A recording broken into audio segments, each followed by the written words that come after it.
不是，哎，这种烂批小程序的手游能不能别他妈出了？这都啥年头了，疫情都快过去1年了，还指望这种换皮垃圾游戏能圈到钱吗？我就奇了怪了，真当大家以为在家闲出屁来了，啥都吃是吧？就游戏这种东西吧，它好的是各有千秋，而这一类游戏它差的就属于都他妈一球一个样子。果不其然，让我在新游预告里猜对了。那我们今儿就来聊聊元尊这款手游，这不就又来叠 buff 了吗？朋友们，漫改 IP、竖屏、卡牌、贴脸礼包、卡关卡等级，还有那逆天的宣发广告、行业标杆，就这狗屎游戏放在10年前都算不上是个标杆吧？就说这些个关键词，看过我那么多期视频的你们还不明白什么意思吗？啊，纯狗看了都得踩2脚才能离开的一坨粑粑。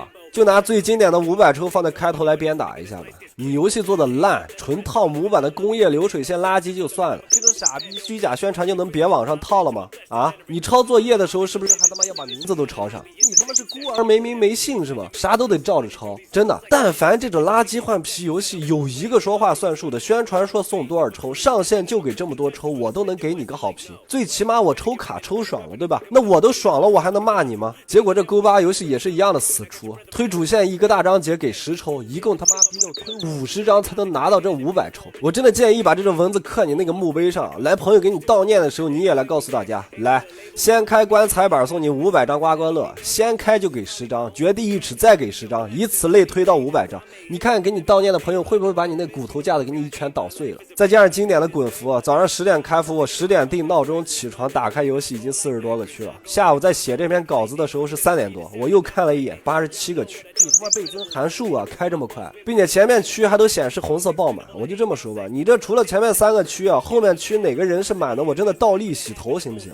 那玩法就不用我多介绍了吧，竖屏垃圾换皮卡牌回合制，一个主角带着6个角色上阵打架，那主角就相当于一个神器，中看不中用的玩意儿。然后角色的养成、可升级、升阶、升星，这倒是没啥好说的，99%的卡牌游戏都是这套东西。只不过这个相比较其他一些同类型同模板的垃圾游戏好一点的地方在于它的养成换卡是无损的，和3换差不多，不用费尽心思的去重置角色，然后又给需要的角色资源。它只有上阵的6个角色可以升级，这点还是不错的。一个模子里刻出来这种游戏走的都是上述我说的那种重置角色的路子，就甚至有些游戏已经恶心到重置角色都需要花钱购买商店里的某种东西才可以。操你妈！